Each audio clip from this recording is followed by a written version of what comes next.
muchas gracias a todos por invitarme y bueno, por aguantarnos en estas jornadas galácticas. Ya estamos llegando al final. Yo me lo estoy pasando muy bien, espero que vosotros también. Y voy a intentar contaros el despertar de la médula.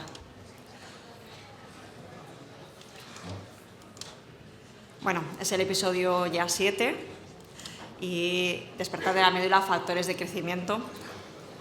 Los efectos especiales del vídeo inicial eran mejores, los míos son un poco más caseros. En primer lugar, pues quería poner un poco un esquema general de cómo los factores de crecimiento afectan a la hematopoiesis. He puesto ahí en diferentes colores, como el GCSF y el GM-CSF afectan. Vemos que el GCSF es más específico y principalmente promueve la conversión de granulocitos en polimorfonucleares.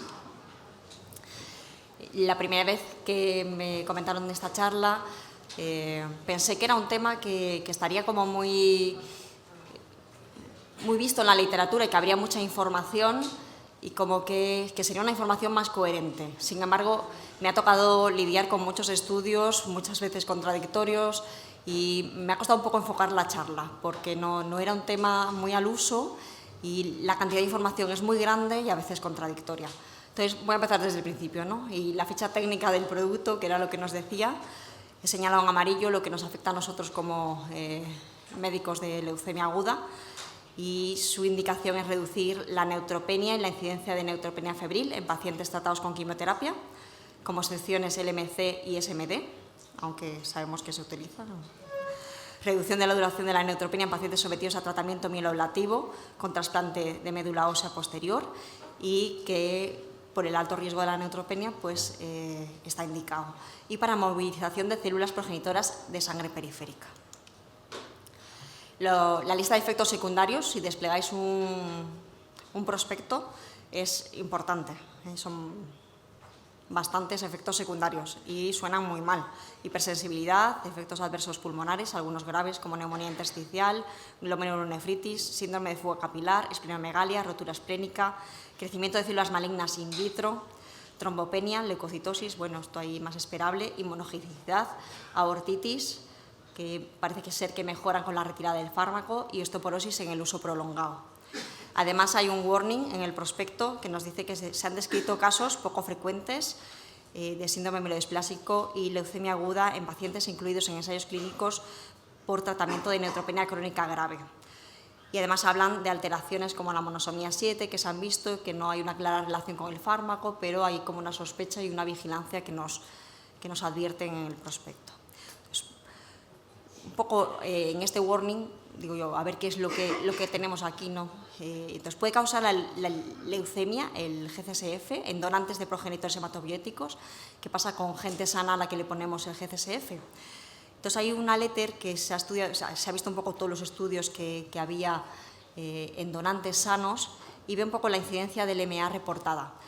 Y lo veis aquí, hay poca incidencia del MA, de hecho, ellos concluyen que debe estar infrarreportada, porque por estadística les tocaría, por el número de donantes que hay incluidos, debería haber más pacientes con leucemia, pero no parece que haya un aumento de riesgo. Entonces, parece una indicación segura y, de hecho, es algo que se utiliza y que está aprobado por todos, la movilización en sangre periférica de progenitores para los donantes, y es el procedimiento más habitual a día de hoy.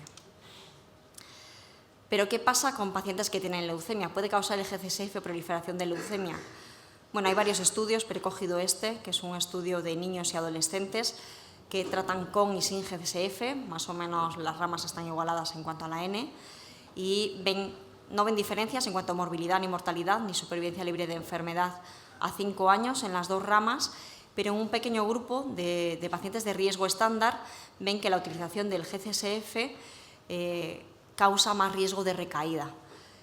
Después hay un subestudio posterior y lo asocian con pacientes que tienen la isoforma 4 del receptor. Y recomiendan, la última recomendación es no utilizar el GCSF en estos pacientes. Una recomendación muy graciosa porque yo no he visto ni analizamos habitualmente la isoforma 4 para ninguno de los pacientes. Y todo este warning también viene mucho por los estudios en tumor sólido. Hay estudios en neoplasia de pulmón y que es en cáncer de mama, en el que ves que una N importante, 56.251 mujeres, de un estudio retrospectivo, pues se ve que en el follow-up, más o menos a 4 años, hay una incidencia del SMD y LMA del 1,2%.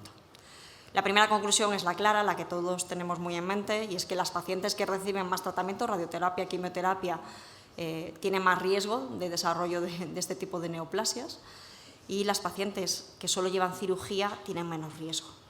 Pero luego les sale un hazard ratio un poco controvertido con algunos factores de crecimiento, pero como que sí que hay una pequeña relación entre el uso de factores y el riesgo de desarrollo de leucemia, pero una pequeña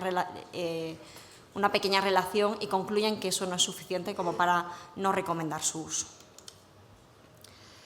En otro estudio, este es de pacientes con linfoma no Hodgkin, tratados de diferentes maneras, pero incluye una N muy importante, es un estudio retrospectivo, 18.000 pacientes, ven que la incidencia de SMD y LMA es del 3,4%. Aquí relacionan las dosis de GCSF que reciben los pacientes con el riesgo de desarrollar LMA-SMD. Ves que a más dosis, los pacientes que reciben más de 10 dosis son los que parece que tienen más riesgo. Y les sale una hazard ratio en el límite, pero también con cierta relación con el GCSF. Bueno, hasta aquí, si leemos como la ficha técnica y el lado negativo, ¿no? ¿Y qué estamos haciendo con el GCSF? ¿Cómo lo estamos utilizando? Pues una de las formas es el priming. Como sé que hay algunas personas que no están familiarizadas con el término, pues en cultivo vemos que los factores de crecimiento estimulan células leucémicas, eso hace que entren en el ciclo celular, activa procesos metabólicos y los puede hacer más sensibles a la quimioterapia. Entonces, cuando ponemos factores de crecimiento y quimioterapia, lo que estamos es promoviendo que haya más destrucción celular, más muerte celular. Esta relación se ha visto especialmente con la citarabina. Las células entran en la fase S y eso las hace más sensibles a la citarabina.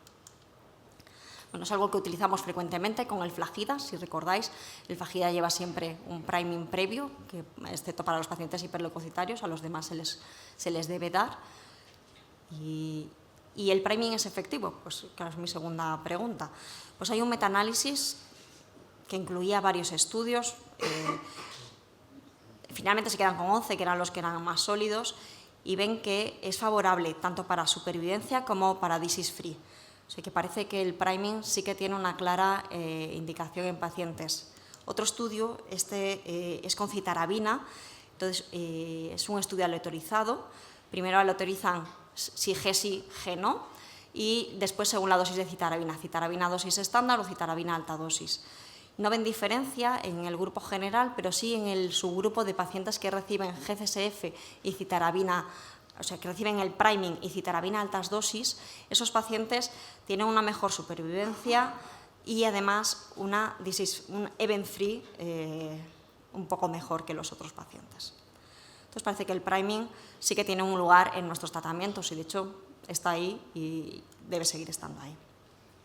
En cuanto a otros usos del GCSF, pues tenemos la profilaxis de la neutropenia. Podemos hablar de profilaxis primaria en aquellos pacientes en los que más o menos prevemos que el riesgo de fiebre neutropénica va a ser alto. Inicialmente se dijo un 40%, ahora las guías han recomendado un 20%.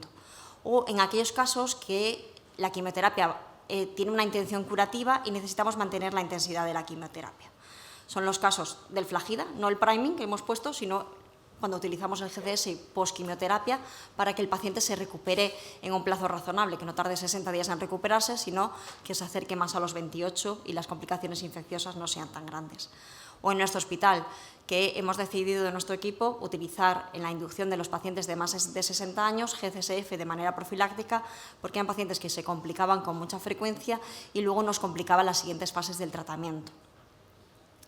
Luego tenemos la profilaxis secundaria, que son pacientes en los que ya han presentado una neutropenia y queremos evitar que vuelvan a tener neutropenia después de la quimioterapia. Yo creo que en pacientes con leucemia esto nos suele pasar en los pacientes mayores, ¿no? En los que reciben ciclos continuos mensuales o bien de AZA o de venaza y presentan neutropenia, entonces para evitar esa neutropenia, cortarla, les ponemos G.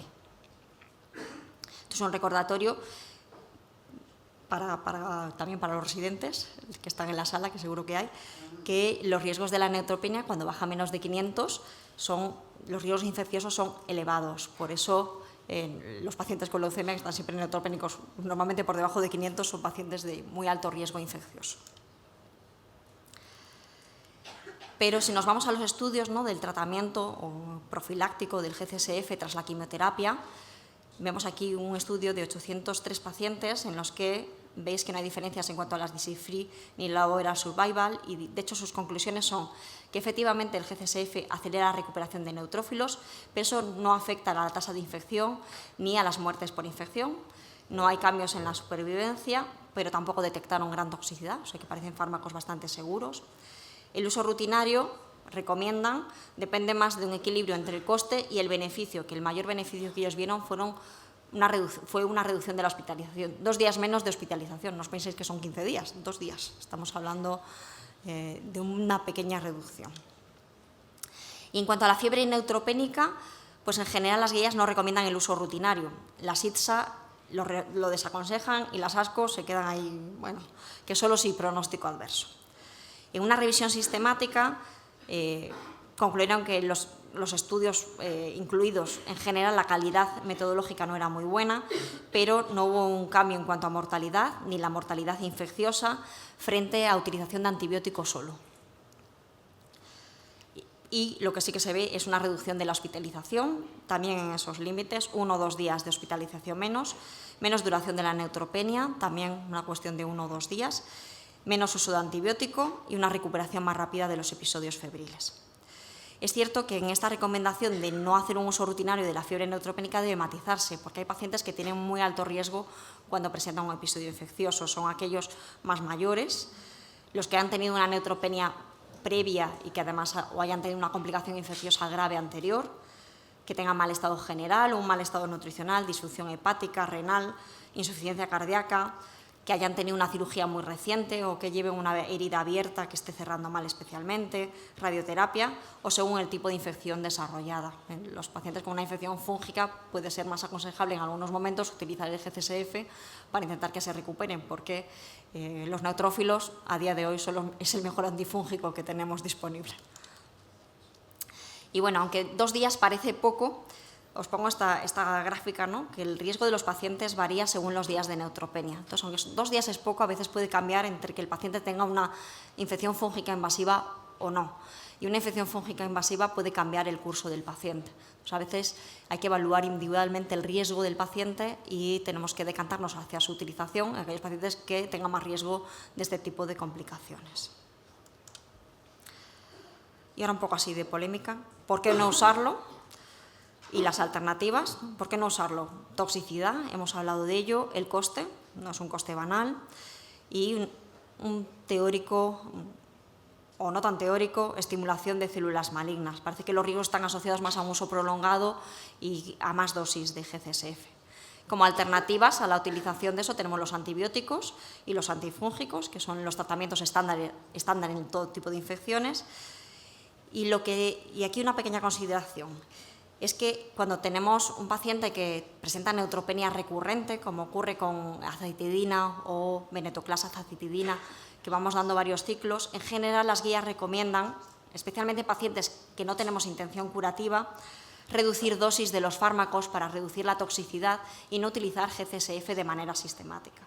Porque yo también me preguntaba, ¿no?, si en vez de un Venaza le estamos poniendo un Venganza, ¿no?, le ponemos 28 días de venetoclax y 15 días de GCSF. Yo no sé si eso es del todo correcto y tenemos que plantearnos reducir la dosis y no utilizar de manera sistemática el GCSF. ¿Y por qué sí lo vamos a utilizar? Y usos un poco más controvertidos. Bueno, el principal beneficio de la profilaxis parece ser una reducción de días de neutropenia y de la hospitalización, que puede ser importante en algunos pacientes. Creo que hay pocas dudas de utilizarlo en un paciente neutropénico con una infección grave o que tenga una mala respuesta antibiótica, especialmente si el paciente está en remisión completa. Debemos poner en la mesa todo lo que tenemos y el GCSF es una opción que hay que valorar. En aquellos pacientes en los que necesitemos mantener la intensidad de la quimioterapia porque se van a curar, en esos pacientes puede estar justificado en la utilización del GCSF. Y bueno, aunque puede ser un poco más controvertido, como en nuestro hospital ocasionalmente lo hacemos, pues quería comentarlo, ¿no? En pacientes con LMA en actividad, no para todos, pero hemos tenido pacientes mayores que presentan infecciones graves, que ingresan muchos días, que con los antibióticos no conseguimos mejorarlos, y aunque tengan leucemia en actividad, si no tienen una leucemia totalmente descontrolada, hemos puesto GCSF, conseguido 500 neutrófilos, y eso es lo que ha conseguido que el paciente salga del hospital. Entonces, a veces, aunque es un poco desesperado y su utilización es controvertida, desde luego no está avalada, puede ser una opción.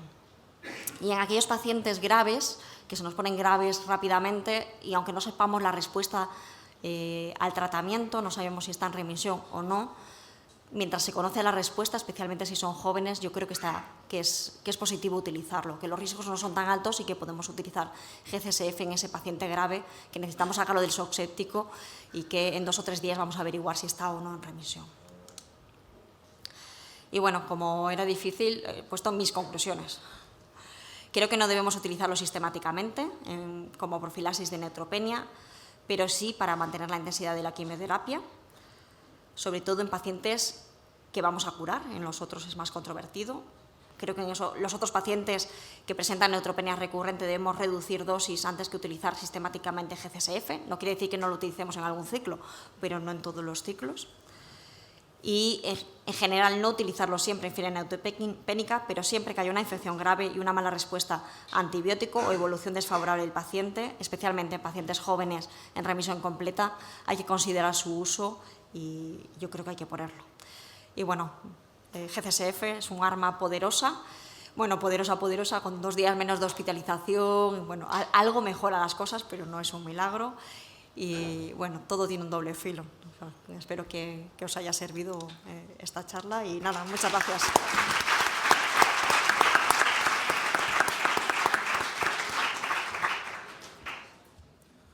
Muchas gracias, Rebeca. Ahora el episodio 8, los últimos que hay. Nuevas terapias dirigidas, Olga Salamero, del Hospital Vall d'Hebron. Muchas gracias, Olga. Bueno, pues buenas tardes a todos. Agradeceros la invitación. Intentaré ceñirme al tiempo y si no me metéis prisa, no hay problema. Te la metemos ya. Bueno, básicamente el título ya lo son las nuevas terapias dirigidas y por lo tanto lo que he hecho es centrarme lo que he podido porque estamos en un periodo de impasse de tratamientos y no os creáis que hay tantísimos datos de nuevas terapias, pero me he centrado en las dirigidas y he dejado de lado todas aquellas que de alguna manera entiendo que son más generales y por no extenderme tanto, ¿eh? Entonces, bueno, partimos de esta base, que es por qué necesitamos nuevas terapias en la LMA. La respuesta yo creo que la tenemos todos, que todos nos dedicamos a LMA. Pero estas son las últimas curvas y a pesar de que ofrezcamos con todo el panorama de nuevos tratamientos que tenemos, que como ya hemos escuchado no siempre podemos aplicar de la mejor manera posible, pero bueno, en cualquier caso, asumiendo que esos fármacos los tenemos disponibles, hay un grupo de pacientes que no es nada desdeñable porque en el fondo constituirán la mayoría de nuestros pacientes, que son este grupo de aquí, que tienen un pronóstico muy malo y particularmente los que tienen mutaciones de TP53, que en general ya sabéis que se asocian a cariotipos complejos o inversiones del 3, que desde luego tienen una supervivencia a 5 años menor del 10% y evidentemente hay mucho margen de mejora. También para el grupo adverso, ¿eh? Aunque les ofrezcamos lo que se supone que es la mejor terapia disponible. Y estas curvas ya están incluyendo los pacientes que se trataron con midostaurina, etcétera. Es decir, a priori, nuestra terapia óptima disponible en este momento. Y respecto a los pacientes que no hacen tratamiento intensivo, a pesar de que es indudable que la asociación de Azaven constituye el gold estándar y que ha mejorado de forma muy significativa la supervivencia de nuestros pacientes y su calidad de vida, pues sigue habiendo un grupo de pacientes, al final la recaída la tienen más del 50% de pacientes a los 2 años y sobre todo hay un grupo de pacientes que vuelven a ser más o menos los mismos que ya sabíamos, mutaciones activadoras como RAS o FLT3 y los pacientes con mutaciones de TP53 que bien son primariamente refractarios o van a tener respuestas de una duración cortísima, de 3 o 4 meses. Pues bueno, en base a todo esto es evidentemente necesario diseñar nuevos tratamientos. Y lo que he hecho es hacer bastantes generalidades respecto a esto, por lo que os comentaba antes. Entonces, ¿qué hay de nuevo en los nuevos ensayos clínicos para LMA? Se hace bastante hincapié, si os fijáis en la página de clinicaltrials.gov, en intentar apostar por combinaciones de todo oral, intentar evitar las subcutáneas y las IV, no siempre es posible. También se centran mucho en combinaciones de tripletes con lo que es el estándar y añadiendo ya sea inmunoterapia o fármacos de terapia dirigida, como inhibidores de FLT3, IDH u otros, tanto en situaciones de recaída, refractariedad y de primera línea. Ya sabéis que los diseños de los ensayos clínicos actualmente son un proceso mucho más dinámico que antes, no son estadios fijos y, por lo tanto, nos podemos encontrar hoy en día que fármacos que a priori nosotros pondríamos en fases muy iniciales y en situaciones de recaída, refractariedad, pues ahora nos encontramos que las compañías los están evaluando tanto en situación de recaída, refractariedad como en situación de primera línea en los pacientes ANFIT, obviamente con combinaciones diferentes de fármacos.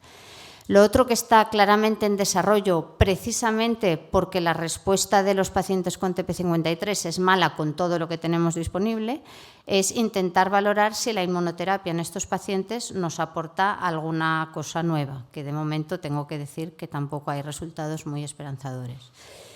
Y luego sí que es cierto que, y esta es una opinión personal, faltan, por desinterés de las compañías o porque cada vez los clínicos tenemos más difícil el llevar a cabo ensayos clínicos fase 3 que realmente nos permitan comparar de forma enfrentada las distintas estrategias terapéuticas en diferentes grupos, lo cual en general nos daría la respuesta a qué tengo que hacer en cada paciente individualizado.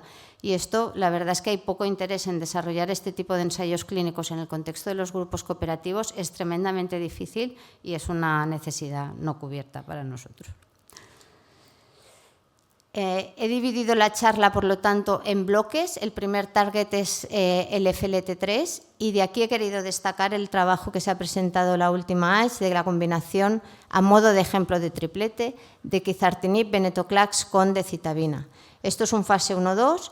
Combinan venetoclax, y esto es algo que igual podemos comentar si queréis luego, pero ya la mayoría de ensayos clínicos plantean que el estándar de venetoclax en LMA en combinación debería de ser 21 días y evaluar a los 14 días si el paciente no tiene presencia de blastos, igual con 14 días sería suficiente.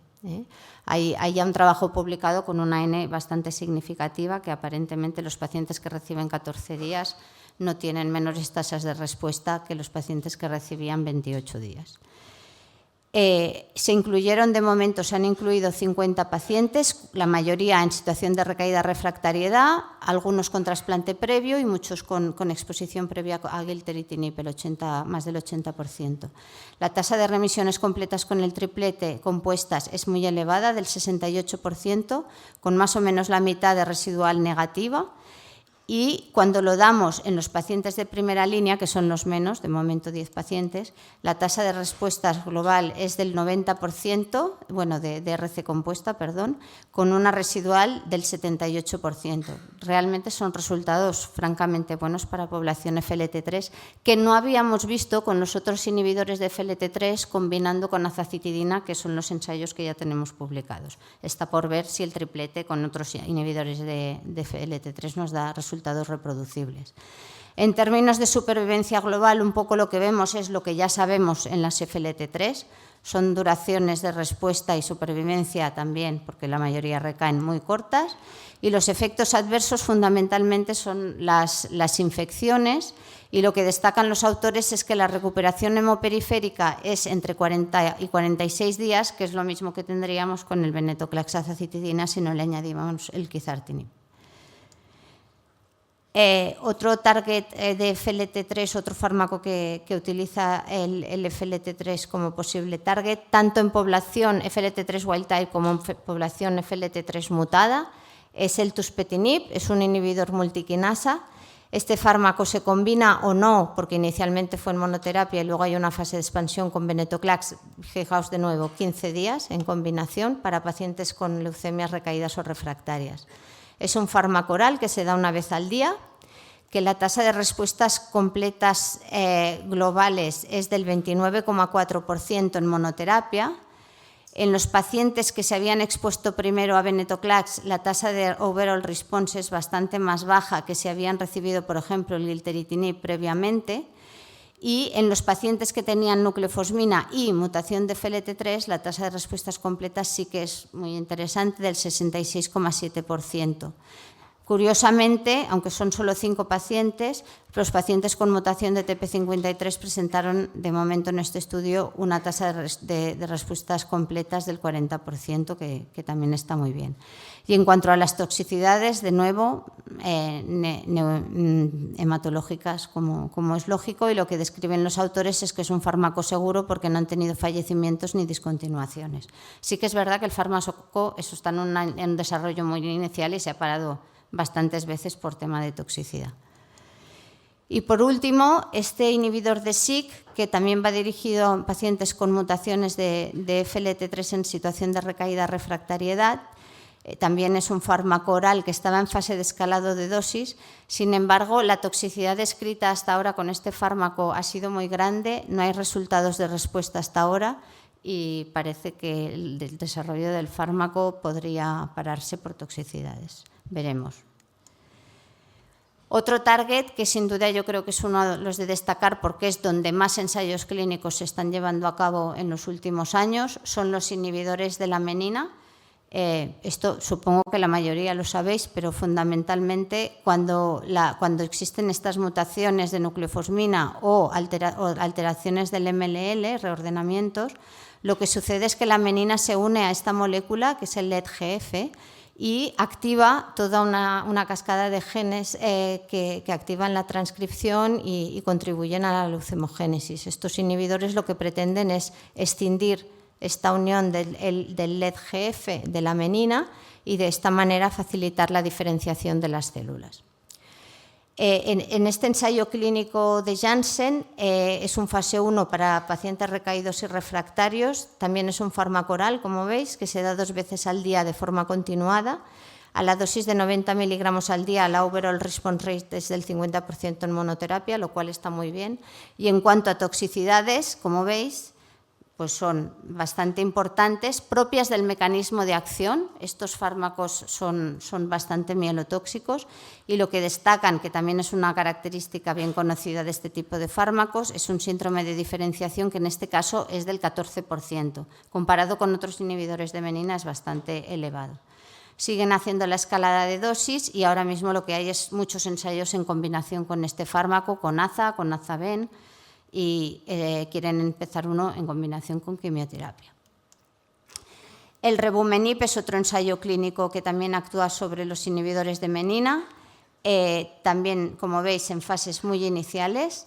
En este caso, para pacientes en situación de recaída, refractariedad, y es un tratamiento que prevén de forma continuada hasta toxicidad inaceptable o que no tenga respuesta tras 4 ciclos porque los autores consideran que tras este periodo de tiempo el paciente no va a poder responder.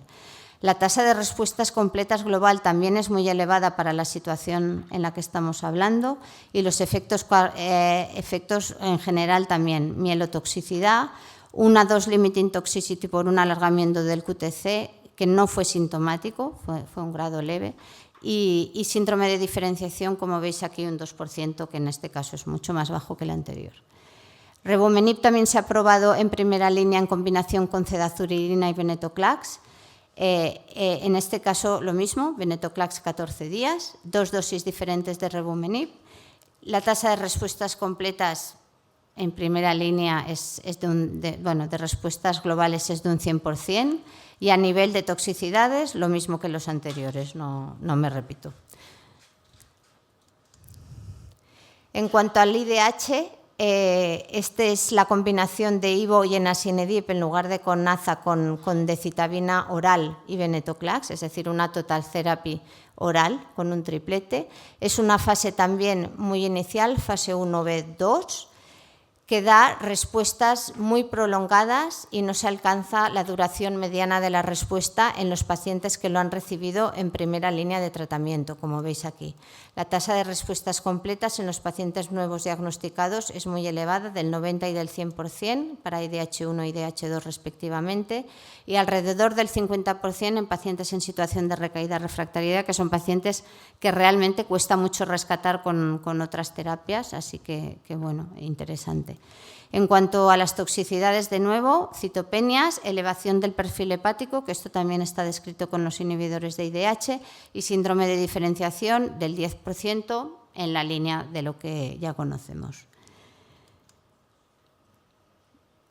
Esto es una pregunta que muchas veces nos lanzan en los foros, que es, bueno, ¿y si tengo un paciente con IDH le doy venetoclax-aza o ivo-aza? Este es un estudio americano. Los aquí presentes nos podrían dar una respuesta clara desde hace tiempo, pero bueno, de alguna manera, pues sí, confirmamos en ese estudio americano que los pacientes que reciben ivosidenib en comparación con aza-ven tienen mayor tasa de respuestas completas y respuestas completas compuestas en comparación con venaza. Si bien los autores dicen que a nivel de toxicidad más o menos son equivalentes, en realidad hay más fiebres neutropénicas en el grupo de venaza y muchos más ingresos por complicaciones agudas. Otra cosa que destacan los autores es que en su trabajo, con práctica diaria, la mediana de exposición de los pacientes a venetoclax fue de 11 días. Y es verdad que ellos lo que dicen es que no saben si por eso estos pacientes han tenido peores resultados de los esperados en el brazo de venaza. Olutasidenib es otro inhibidor de IDH1 que tiene una tasa de respuestas buena en primera línea. Este estudio se publicó en AES y está en contexto de pacientes recaídos post-trasplante halogénico, pero hay ya publicaciones en situación de recaída, refractariedad y en primera línea. Y, sinceramente, comparado con ivosidenib, con hipometilante, la tasa de respuestas en primera línea es similar, pero la duración de la respuesta es bastante más corta, con lo cual no acabo de ver qué papel acabará teniendo este fármaco. En situación del post-trasplante sí que es verdad que la tasa de respuestas globales es significativa, un 45% en los pacientes que recibieron antes un inhibidor de IDH o un trasplante, y peor en los pacientes que recibieron venetoclax. No sé dar un motivo por esto. Y en cuanto a la toxicidad, más o menos similar a la que podríamos esperar con un inhibidor de IDH, solo dicen que se complicaron mucho más con infecciones los pacientes que habían recibido antes venetoclax. Bueno. Y en cuanto a TP53, que sería casi ya el último apartado, simplemente a modo recordatorio, pues con quimioterapias intensivas del tipo que sea de las que disponemos ahora, como con hipometilantes en combinación con venetoclax, las tasas de respuesta son cortas. Aquí, digamos, el caballo ganador es la decitabina, 10 días en inducción y ciclos de consolidación con 5 días. En algunas serie hasta el 70% de respuestas completas. Por lo tanto, si planteamos un bridging a trasplante, igual sería la mejor opción en esta situación. Pero la duración de la respuesta, fijaros que con cualquier combinación es francamente corta. Fármacos que se han ensayado y que en las fases iniciales habían dado muy buenos resultados para pacientes con mutaciones de TP53, el eprenetapopt. El eprenetapopt es una small molecule que lo que hace es que se mete a través de las mitocondrias a nivel intracelular, intenta cambiar la conformación de TP53 y de esta manera lo que hace es que es capaz de inducir la apoptosis en las células mediante el estrés oxidativo. Entonces, este fármaco, en este grupo de pacientes pequeño de 49 pacientes, lo que vemos es que tiene una tasa de respuestas globales del 64%, que en situación de recaída refractariedad, sinceramente, es muy elevado, y no ha habido de momento hasta la fecha ninguna dose-limiting toxicity, o sea que bien tolerado. Es un fármaco pues, a tener en cuenta, probablemente en combinación. Y también se ha probado eprenetapopt con azacitidina en el contexto del post-trasplante, ya que sí que nos ha dado respuestas completas significativas, si os fijáis, una supervivencia libre de recaída post-trasplante del 59,9% y una supervivencia global al año, mutaciones de TP53, del 78,8%. Sabatolimab es otro fármaco que forma parte más de lo que es la inmunoterapia, pero bueno, lo he querido meter aquí porque el target al final, o donde se ha visto o se apuesta que puede haber más beneficio, es en presencia de mutaciones de TP53. Es un inhibidor de TIM3. Os he puesto este trabajo más los dos más recientes que se comunicaron en ASH. Este es un fase 1 para pacientes de mielodisplasia de alto riesgo. No me preguntéis por qué, la idea de este ensayo era incluir pacientes con leucemia aguda y mielodisplasia, pero al final se quedó con pacientes solo de mielodisplasia. 53 casos, una overall response rate del 57%, de nuevo unos datos bastante buenos, y fijaros en la mediana de duración de la respuesta de 19,3 meses. Por tanto, un fármaco a tener en cuenta también en esta población. Y bastante bien tolerado. Sí es cierto que muchos pacientes tuvieron que interrumpir el fármaco, pero nadie ha abandonado el tratamiento de los pacientes que siguen bajo el mismo. Sabatolimab también se ha probado en el contexto del posttrasplante para tratar la enfermedad residual positiva. Y estos pacientes, como os fijáis aquí, de los 7 tratados, pues de los 8, 7 siguen en respuesta después de un año. Y en cuanto a los efectos adversos, un 38% de efectos adversos grado 3, sobre todo citopenias, y una dose-limiting toxicity en forma de miocarditis. Tendremos que ver más seguimiento y más evidentemente. Y como inmunoterapia general, solo un par de comentarios al respecto, porque datos de ensayos clínicos no tenemos tantísimos y los que tenemos desgraciadamente no han ido bien. Pero bueno, ya sabéis de la dificultad de desarrollar inmunoterapia para la LMA por la heterogeneidad de la propia enfermedad y porque la expresión de los antígenos que tenemos que targetear varía en función de la evolución de la enfermedad y de los distintos tratamientos que vayamos a aplicar. Entonces, esta tabla os la he querido recoger porque creo que es bastante ilustrativa de cuáles son los targets en la LMA que tenemos que utilizar. Tenemos así de forma global los de superficie, que es donde más desarrollo hay de biespecíficos y de CARs, y sin embargo no son los mejores targets para LMA, porque como hemos visto, ninguno de todos ellos ha llegado a buen puerto por perfil de toxicidad y muchos por falta de eficacia.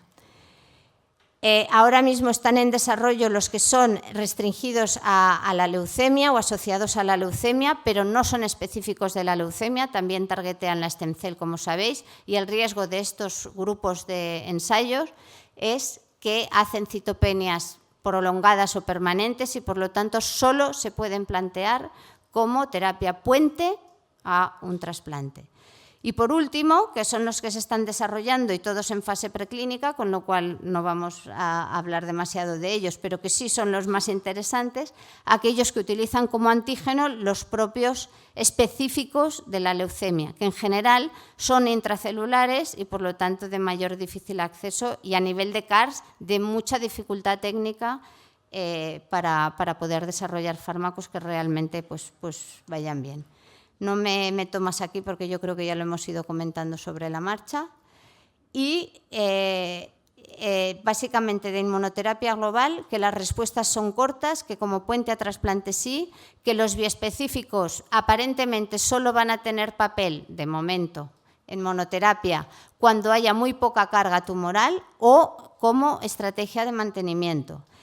Y otro dato muy importante es que el genotipo y el fenotipo de la leucemia determina la respuesta inmune del microambiente medular. Tanto es así que hay algunos subtipos genéticos de LMA que responden a determinados tipos de inmunoterapia y a otros no.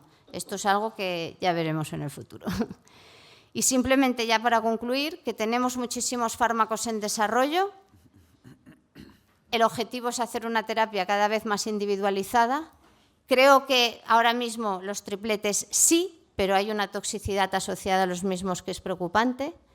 El mantenimiento creemos que sí, al menos de momento con los FLT3 parece que tiene sentido y con los ensayos que se han evaluado con inhibidores de menina también, esa es la impresión, aunque falta obviamente confirmar estos hallazgos.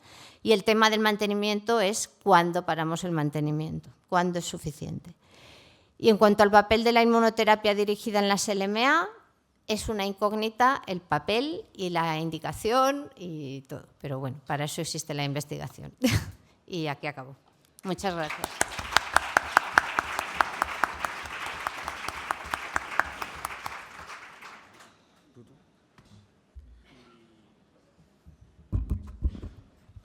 Y bueno, ya para concluir la última sesión, invitamos a Juan Bergua, del Hospital San Pedro de Alcántara de Cáceres, ¿no? Sí, Cáceres, para hablar sobre cómo es el camino a construir una unidad de ensayos clínicos o algo así.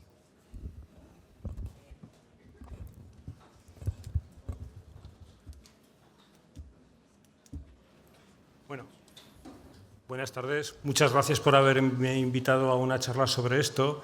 La verdad es que no sabía muy bien cómo plantearla y prácticamente llevamos desde el 2008 y un poquito antes con ensayos clínicos en Cáceres. Entonces quería comentar que esto es una de las vistas desde una de las habitaciones del Hospital San Pedro de Alcántara de nuestra planta.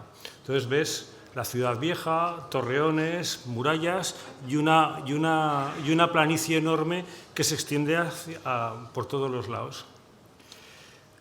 El primer ensayo clínico que tuvimos fue un ensayo en el que nos invitaron desde Inglaterra, después de haber publicado unos cuantos artículos, de repente nos decidieron meter en un ensayo de fase 1, que era solamente de farmacoseguridad cardiológica, con el acitarabina, y vinieron primero una noruega y un inglés a ver cómo era el hospital, y luego nos admitieron. Y después vino una colombiana que manejaba el español y que le preguntaban cuando venía en el tren, en el transporte estelar rápido que va a Extremadura, por un agujero negro, que llegó a Cáceres después de 4 horas y que en el trayecto no hubo ninguna vaca que muriera, ni ningún autocar que se cayera o alguna cosa de estas, llegó a Cáceres y le preguntaban, ¿qué es eso? Dice, pues nada, veo bosques y veo vacas, no veo nada más. Luego confesó que teníamos una ciudad colonial muy bonita, pero bueno, yo creo que nosotros colonia no éramos, ni ellos, pero bueno. Entonces llegó a Cáceres y hicimos el primer ensayo clínico, que sí que se publicó, metimos 6 enfermos dentro del ensayo clínico y se hizo bien. Contraté a alguien para empezar a hacer ensayos clínicos. Y lo que tenemos que comentar en cuanto a hacer ensayos clínicos en sitios como el mío es que, bueno, en primer lugar, no se pueden hacer, no hay infraestructura, no hay pacientes, no hay voluntad, no hay ganas, no hay tiempo, el marco legal no acompaña, registra al médico, lo hace todo, la enfermería cree que el médico se forra, cuando tienes un ensayo no sales en la publicación, pues tienes pocos pacientes y entonces no es satisfactorio. Si estás también en una comunidad como en la mía, en donde si el acceso a los fármacos son complicados, porque en España es complicado obtener nuevos fármacos, pero ya como en la mía todo está vetado, todo está prohibido. El farmacéutico no es un colaborador, sino normalmente es un capullo que te impide tratar a los pacientes con todo. Entonces, ¿qué es lo que tenemos? Pues los ensayos clínicos sirven, porque los pacientes los tengo, ¿entiendes? Tantos como en otros sitios. Entonces, habrá que hacer algo con ellos. Entonces, empezamos a hacer ensayos clínicos con mucho sacrificio. Yo centrifugaba más gente y, bueno, estaba bastante mal. ¿Qué actividades hacemos en el Hospital San Pedro de Alcántara en el servicio de hematología? Pues bueno, ya hacía un montón de tiempo que participábamos en los registros. Hicimos algo de actividad científico-académica con la Facultad de Veterinaria y con algo más, y sobre todo con PETEMA, y empezamos a hacer ensayos financiados por la industria, que es la que nos ha dado algo de dinero para poder continuar. Esto es el número de pacientes que llevamos desde hace 8 años metidos en ensayos clínicos. Han sido sobre todo en leucemias agudas, en linfomas y, bueno, no estará recogido del todo, pero por lo menos no es desde hace 8 años, yo creo que es desde hace 7 años, desde hace 8 años, no desde los 15 años que lleva, desde el 2008, en que llevamos funcionando. El número de ensayos aquí recogidos es de 54, sobre todo en leucemia aguda. En el registro de PETEMA nosotros no somos un hospital muy grande, pero bueno, no estamos tan mal, ¿no? El número de leucemias agudas en estos años, bueno, no he recogido los del 22 y el 23, que no estuvo mal, pero no está mal en cuanto a número de leucemias en un hospital provincial, por decir de alguna manera. En los ensayos que ha tenido PETEMA no hemos estado mal, tanto en viejos como en jóvenes, como en el Benaki o como en el Ambix. Y normalmente en ensayos clínicos estamos por detrás de la todopoderosa la fe, que lo tiene todo. Entonces no estamos tan mal después de todo siendo un sitio pequeño. Este es el número de ensayos clínicos que tenemos en leucemia aguda mieloblástica y se ha hecho en estos años. Y con el número de pacientes, el número de ensayos de fase 1, fase 2 y fase 3, en linfomas B difusos de célula grande, en mieloma múltiple. En mieloma múltiple ahora hemos aumentado mucho el número de ensayos clínicos. Nacho ha publicado el primer New England, lo cual estoy muy contento de ello, y no está nada de mal. Creo que vamos a tener además una buena aportación en mieloma múltiple porque tenemos mucha patología. Este es el número de... Tenemos ensayos de fase 1, uno por lo menos, pero ahora ya tenemos más. Y becas y proyectos de investigación que hemos hecho sobre todo con la Facultad de Veterinaria de Cáceres. ¿Qué significa para el paciente? Bueno, pues después de haber comentado lo que ha pasado normalmente los que vivimos en el borde exterior de la galaxia, entonces, pues bueno, significa que tenemos nuevos medicamentos, nuevas posibilidades terapéuticas y posibilidad de mejoría en los tratamientos estándar. Yo ya tengo un New England en linfomas difusos de célula grande, el del Polarix, que a lo mejor cambiará o no la manera de tratar los linfomas. Hemos participado en ensayos que parece que van a ser productivos y que van a dar resultados positivos en el futuro. Por lo menos yo creo que va a haber resultados positivos en este año y en el año que viene. Y el trabajo ha sido largo y arduo. El servicio, la verdad, que se ha catapultado, yo creo que tiene algo de mejor nivel, aunque no te creas que todos los miembros del equipo están muy por la labor. Y en principio esto es todo.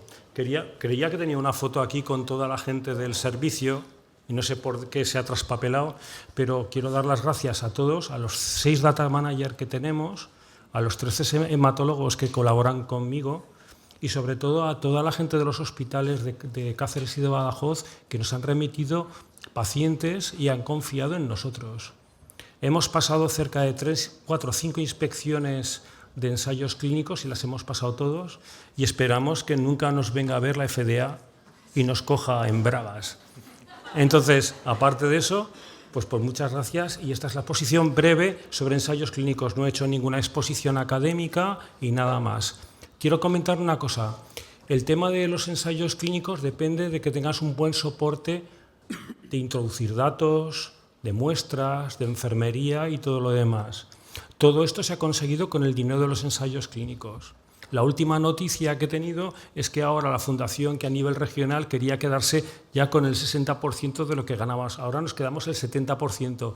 Entonces, supongo que al final dejaremos de hacer ensayos clínicos, pero bueno, mientras llegan estas buenas noticias de los representantes políticos de cada uno de los sitios, pues hay que decir que si quieres que funcionemos, necesitamos que el dinero que se puede conseguir de ensayos clínicos se revierte íntegramente en medios, en personal y en favorecer esto.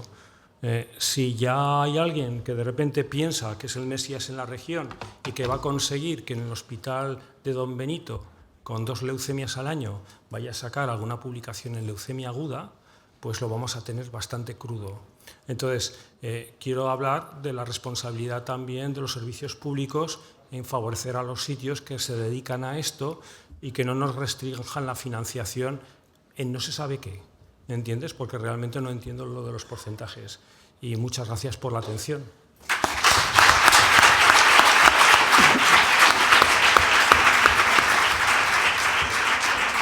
Muchas gracias, Juan. Bueno, vamos a hacer el último debate del Senado. Yo creo que hemos recuperado tiempo, gracias. Tenemos 7 minutillos antes de acabar. ¿Quién falta? ¿Podéis venir? Rebeca y Olga. Aquí. ¿Preguntas allí? Ahí al fondo, a mitad de sala, Fernando.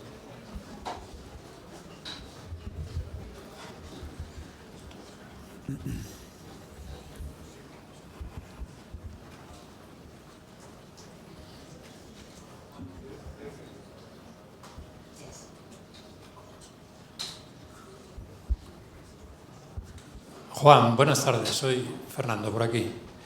Lo primero, déjame decir a los demás que estoy disfrutando de esta tarde muchísimo.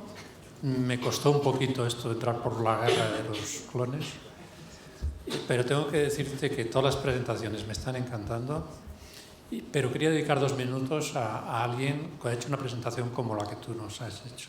Desde otra esquina de esta galaxia, de un parecidilla, digamos, quiero reconocer, y me pongo de pie, tu trabajo, tu capacidad para sacar adelante en ese contexto local estas actividades. Y si me permitís los demás, puesto que hoy parece que podemos alejarnos un poquito del lenguaje más ortodoxo y habitual, ole tus cojones, don Juan.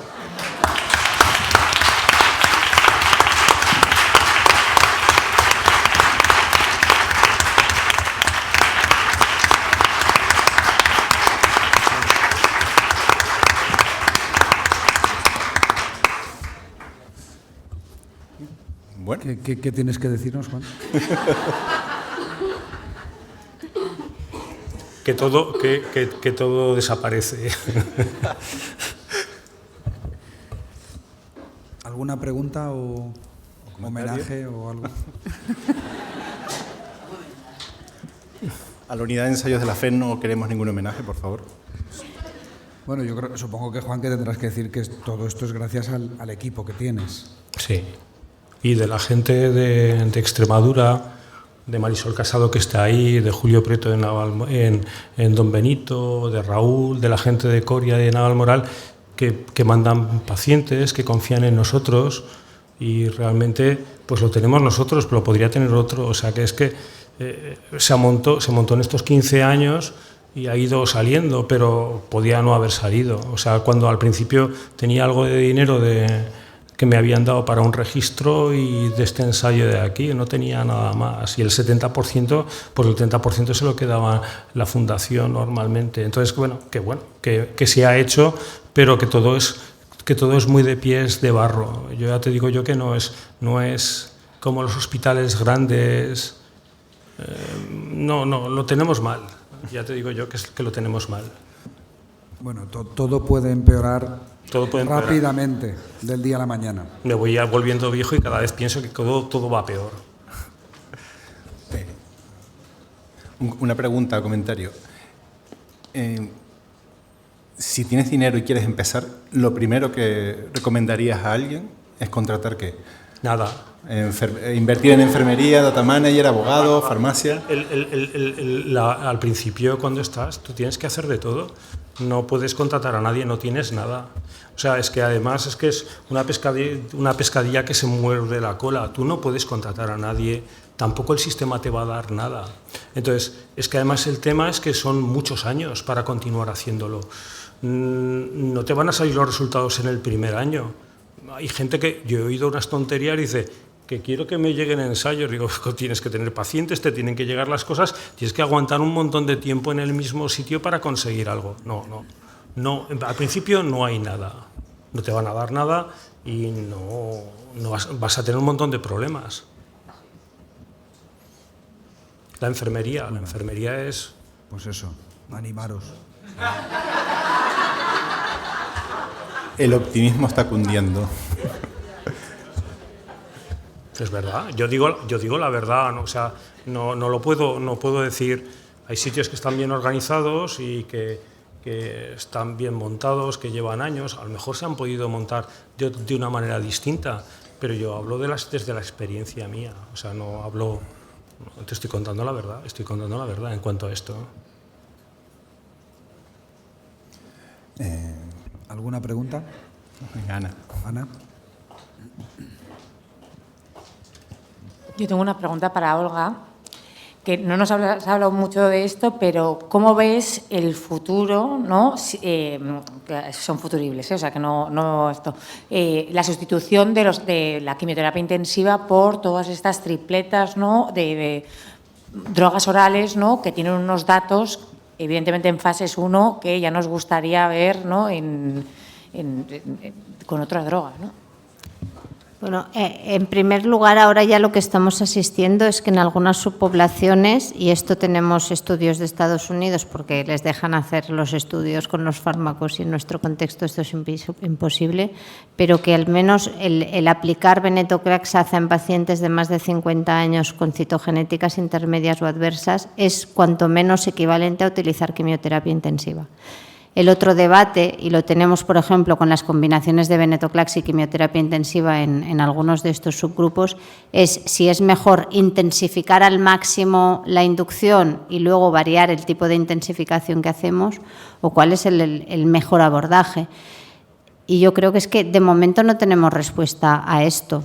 Un hándicap que yo le veo a aplicarlo todo al principio o al sustituir líneas de quimioterapia intensiva clásicas, entre comillas, pero bueno, con las nuevas terapias es que al final te estás dejando un cartucho disponible para la recaída refractariedad que de otra manera no tendrás. Por ejemplo, si tú utilizas, me da igual, un Vyxeos, un 7+3 en primera línea y decides que en un paciente X lo quieres sustituir por venaza, el tratamiento con venaza de los pacientes que vienen de quimioterapia intensiva es nefasto. Y ninguna de estos fármacos, el 7+3 es barato y no te van a poner problemas, pero se puede utilizar porque no está indicado ni financiado en segunda línea. Entonces, un poco el sentido común en el momento actual me dice que utilicemos las quimioterapias estándar de la forma más óptima posible de momento y nos reservemos lo otro para otras situaciones más complejas. Y al final la respuesta es fácil, que es que metamos a los pacientes en ensayos clínicos. Y la pena, que sí que lo he dicho en la presentación, es que no podemos diseñar desde los grupos de forma libre ensayos clínicos que a lo mejor responderían a preguntas que nosotros necesitamos conocer. ¿Una opinión? Tú también. Opina.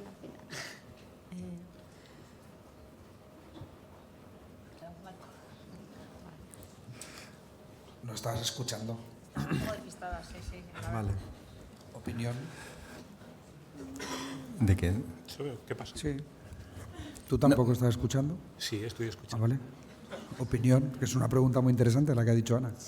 No, pero yo creo, vamos a ver, yo creo que es que va a haber sorpresas, yo creo que para los próximos años en cuanto al tratamiento de leucemia aguda. Y creo que no va a venir por el tema de fármacos orientados específicamente a targets o a citoquinas. Vamos a ver qué es lo que sale de alguno de los ensayos que se tienen que publicar ahora y a lo mejor va a cambiar algo esto. En cuanto a los nuevos... ¿Pero a qué ensayos te refieres? No, No seas no digo tan nada, ecléctico. pero no digo nada, pero en cuanto a la utilización de BCL2, de los inhibidores de BCL2, es que son tan tóxicos, es que yo creo que no ha cambiado nada en cuanto a la perspectiva de que tienen que ir a un trasplante halogénico, salvo los que son de buen pronóstico. No ha cambiado nada, no hemos cambiado nada. Si hubiéramos cambiado con buenos fármacos, no mandaríamos a los pacientes a trasplante halogénico. Entonces, no ha cambiado nada. Y las recaídas, yo creo que es preferible curar en primera línea porque las recaídas realmente van muy mal. Muy mal. O sea, las recaídas, aunque digamos que tengas un 50% de remisiones, van muy mal. Hay que tratar de curarlo a la primera. ¿No? ¿Qué toxicidad? Yo creo que Doctor Martínez. cuando hablas de tripletes, ¿vale? Probablemente esos tripletes, te digo mi impresión, puedan ser más útiles a día de hoy, por lo menos con los esquemas que se están analizando, en recaída de paciente fit, refractario a quimioterapia de verdad. Es decir, que ha recibido 3+7, ha recibido flagida, no te haces con el paciente, quieres inducir una MLFS para trasplantar, básicamente. Supongo que Ana lo que pregunta es en estos pacientes el triplete como primera línea y aún no podemos. Bueno, estamos en ello. Estamos en ello. Sí. Hay que encontrar las formulaciones óptimas y los esquemas óptimos. Uniendo lo que dice Ana con lo que dice Juan, yo no sé si estamos en el momento ahora mismo en mieloblástica de alcanzar eso que dicen los mielomatosos, ¿no? De la profundidad de la respuesta, ¿no? Eso, mielomatosos, mielomeros. Perdón. Los compañeros de mieloma, perdón. Es decir, en el mundo del mieloma ahora mismo los tripletes, cuatripletes, estamos entrando en un mundo ahora mismo de remisiones completas estrictas, de mínimas negativas, y si se traducen en beneficio clínico en los pacientes en primera línea. Lo que dice Juan, ninguna de las nuevas drogas que tenemos ha cambiado la indicación del trasplante halogénico en jóvenes. ¿Los tripletes van a conseguir cambiar indicaciones? Va a depender de la mínima residual en riesgo intermedio. introduciendo venetoclax o nuevos inhibidores a la quimioterapia convencional, ¿va a aumentar la calidad de esa respuesta y vamos a ahorrar halogénicos? Pues esa es la pregunta, pero eso es lo que dice Olga, es que ensayos clínicos, ahora mismo yo creo que esa respuesta es especular. Una pregunta por allí. Bueno, yo creo que el problema muy grande es, ¿no?, y que la controversia muy clara está. A mí, por lo que habéis dicho directamente de los tripletes, y que se hacen, es verdad que se hacen en países como en Estados Unidos, como Lendy Anderson y tal, o sea, hay muchos estudios que en fase 1 van muy bien, luego en fase 2 pasables y luego caen como moscas en el fase 3. Y yo creo que el problema es peor, porque ahora el estándar, sobre todo en pacientes mayores, es venetoclax y azacitidina y se ha convertido en el gold estándar, con lo cual parece ser que todo ensayo clínico que quiera conseguir algo tiene que compararse con el gold estándar, con lo que obliga a la rama control, bueno, la rama experimental, que sea la venetoclax y azacitidina más otro producto. Y aquí es donde el problema viene por toda la toxicidad, porque hay resultados de algunos centros que, teniendo esos resultados en mayores, no sé cómo lo están dando ya en primera línea en pacientes jóvenes, con esas remisiones completas, ya supervivencia, y en FLT3 curvas totalmente planas al 100% en algunos casos. Entonces yo creo que volvemos siempre a lo mismo. Quizás deberíamos de ser un poco más cautelosos, ¿no?, con todo este tipo de cosas.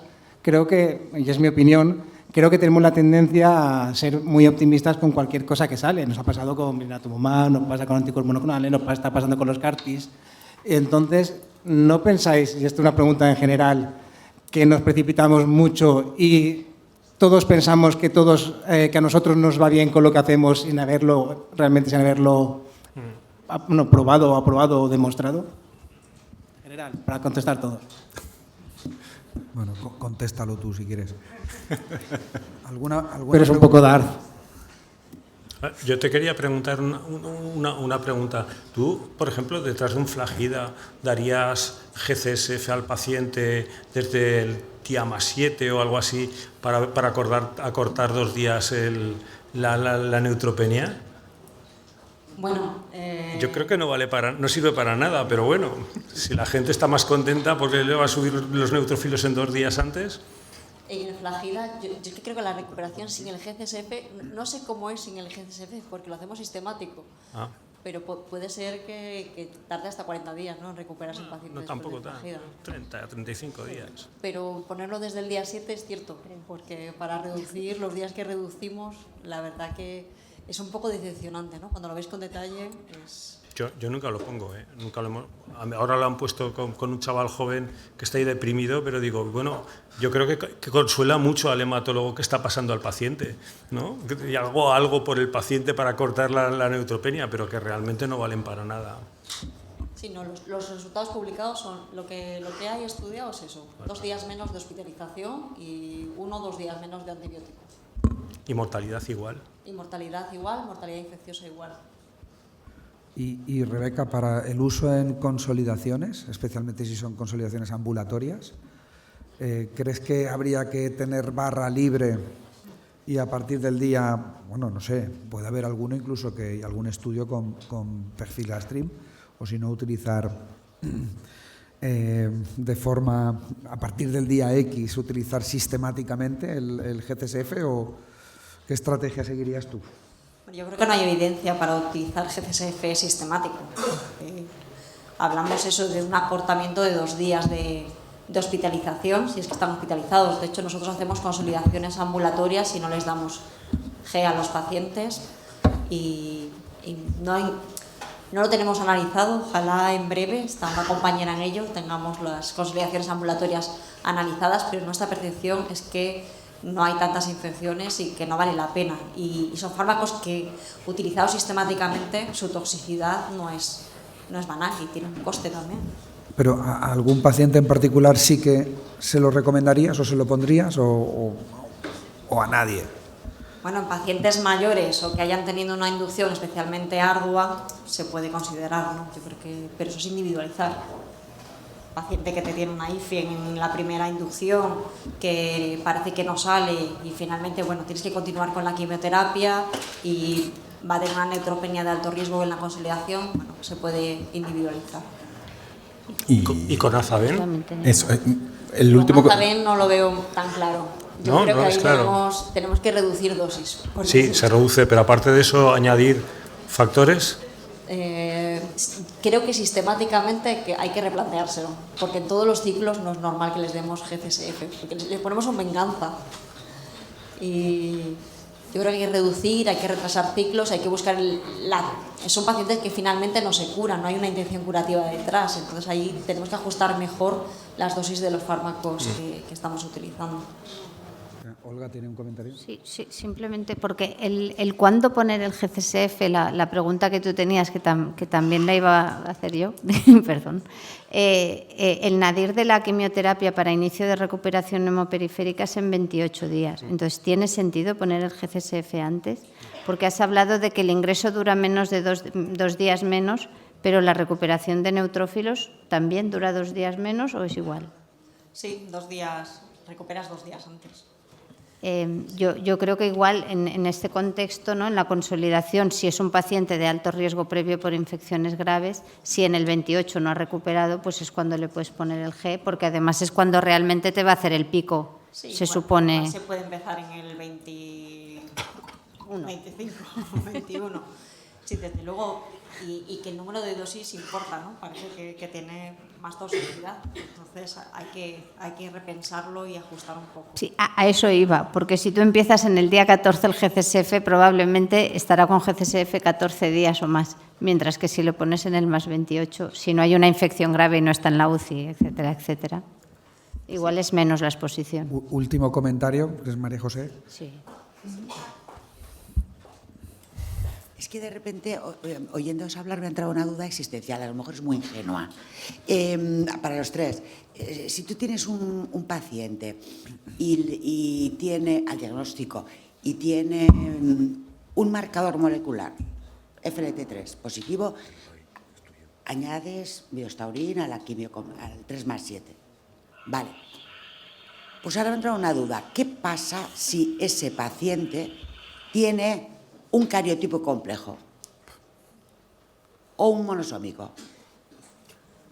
¿Cómo lo ves? Para un paciente FLT3... ¿O sin FLT3? FLT3, según la clasificación... Ponte en el micro.